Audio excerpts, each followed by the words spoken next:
I am barely older than the internet. I was born in 1986, and while the foundation of the internet was already being laid by the military and universities, it wasn't the World Wide Web that went online in 1994.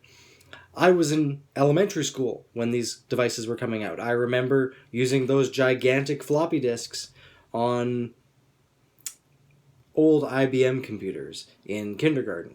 But then a few years later, they had smaller, large floppy disks that were still floppy. And I used those to play games in DOS. And a lot of people these days, especially the younger generation, probably don't know what DOS even is, but it is the operating system behind the operating system. It is what runs the computer, and then you install Windows or you install Apple. So the Apple Microsoft wars took place.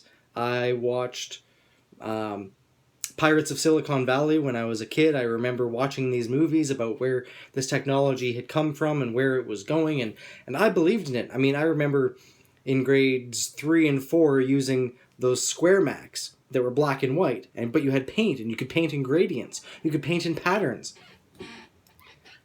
Then a few color monitors would come in, and that blew my mind. It changed everything because you had to be the first in there to get those first few color computers. And then more would come out the next year. By grade 5, there was a whole row of color monitors. In fact, I think they even replaced all the monitors by grade 5 to color monitors.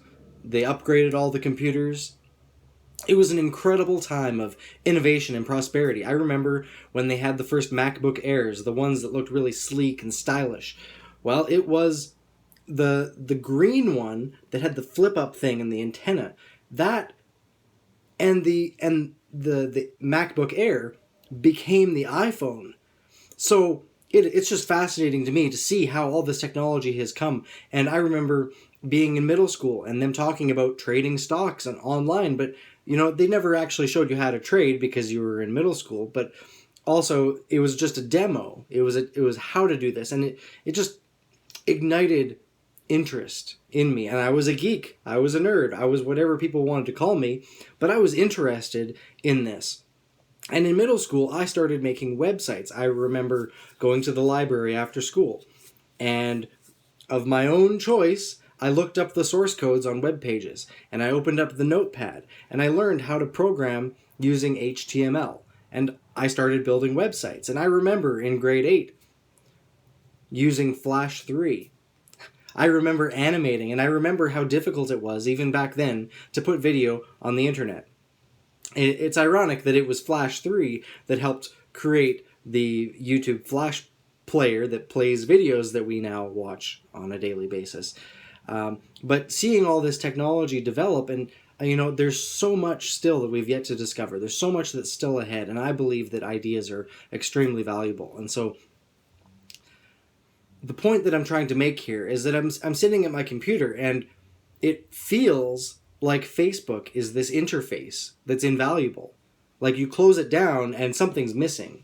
The whole network is missing, right? We have such instant connection to everybody that we know.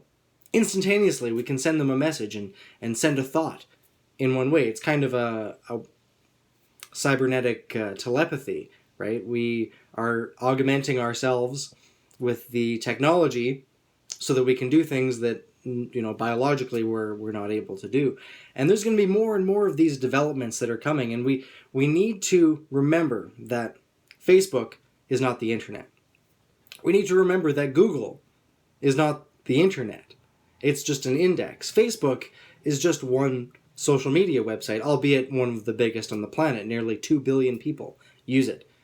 I think over 2/3 of North Americans sign into Facebook once a month. And the statistics are just mind-blowing to see how immersed we are in this platform we call Facebook, and Google, and Twitter, and social media, Snapchat, Instagram. All of these new websites, applications, programs, they're ideas. They are solutions. They're methods of doing things that it's better. And all the years that I've been interested in computers and that I've been interested in the internet, I've been learning about all this different stuff. There's potential, but it's hard to explain to somebody. You can't really explain what something's going to become.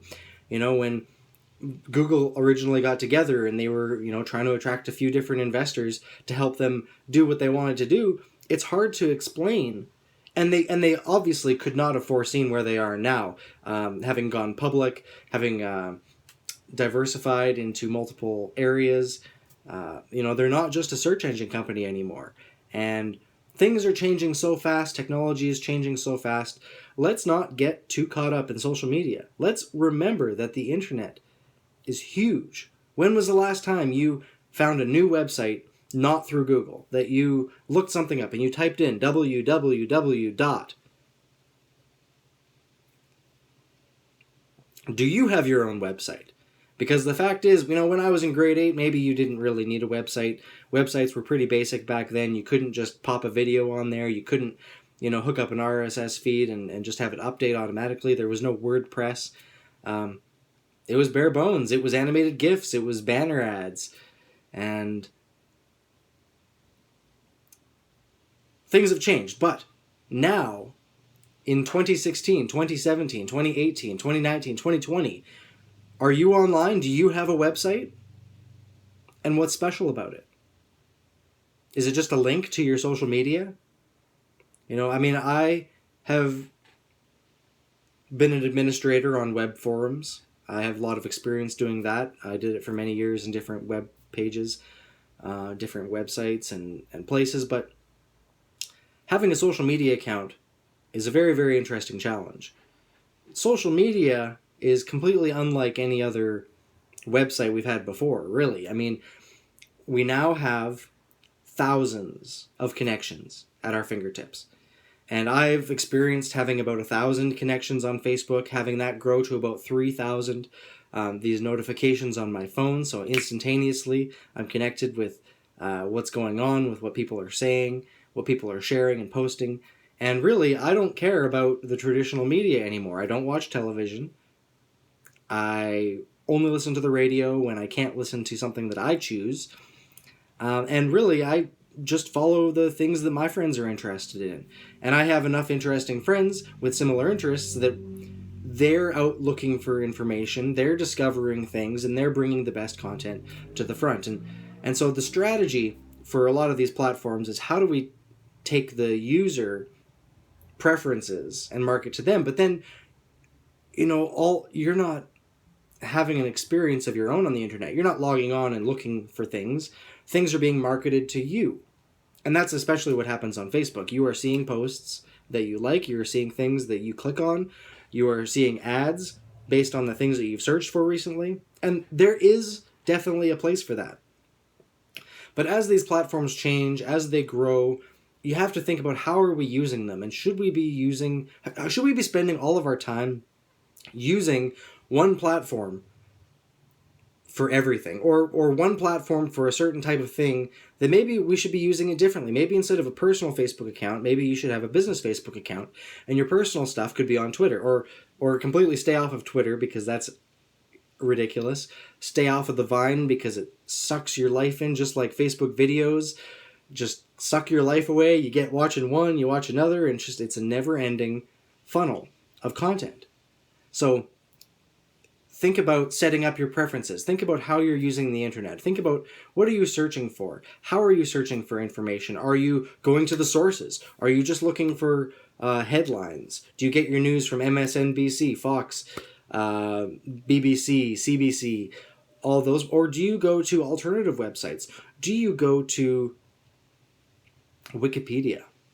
How often are you on Wikipedia learning new things? Do you try to find answers using the internet? Or do you just use it for entertainment? Do you just use Facebook for connecting with your friends? Or are you using it for business? Because when I was growing up, there was the potential to use the internet for business. You could send people to a web page and you could talk about your services, and they might call you and do business. And that was very useful back then. And it still is very useful right now. You don't really need much more than that. But In today's world, you need to have social media for your business.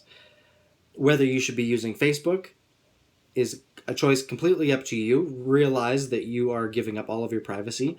What is privacy in an interconnected world? Well, there should be a limit to what, corporations can know about you. But if you're voluntarily putting it on the internet, you're kind of sharing it, and realize that your words will travel around the world. They'll be remembered forever. And 1,000 years from now, somebody might look up one of your YouTube videos and you will be regarded as an expert in something. Even if that something is Minecraft. Because apparently Minecraft is huge. And Minecraft is a platform too. There are people who've set up whole businesses inside Minecraft. And money is sent through Minecraft. And it's pretty amazing. So the point of this video is just keep an eye on things. Realize that technology is constantly improving, changing. Don't continue to do the same things you've always done. Challenge yourself. Try new things. Experiment. Look out there for new platforms. Look at these startup businesses. Even spend some time on Indiegogo. There are lots of great ideas on there you can invest in. Things that would just be good for you. Solutions for everyday living. I'm excited. I'm so excited about technology and where it's all going. I hope that I can download and print a lasagna within the next 25 years. I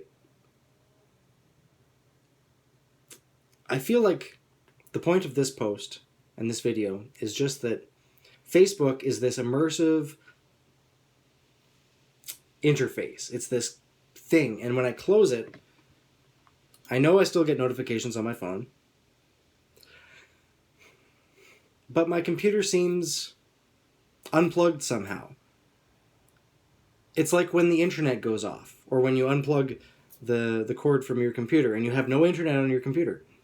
You can still use it, you can still Photoshop, you can still play games, you can still write things down. I mean, the first computer I ever really used was just a black screen and you could type text, and that's all I did. I just wrote stories and printed it using this with the perforated edges you tear off. And your unplugged computer can still do that.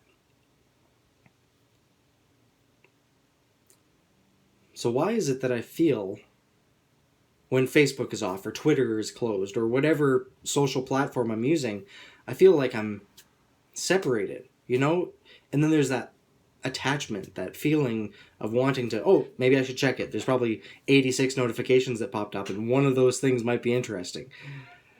I can't even keep up with it anymore. That's the problem. I really cannot keep up with it. I can't keep up with people's timeline posts. I can't keep up with people's status updates. I can't keep up with events. I can't even keep up with my messages. I have hundreds of unread messages on Facebook. But I still have this old film camera that I found. I don't even know what's on it. I don't even know if I could develop it. I should develop it before there's no more places to develop it. But in a world where this camera is basically useless, what will the year 2025 look like? Will we still use Facebook? Will we still use phones? Well, that, my friends, is a choice I leave up to you.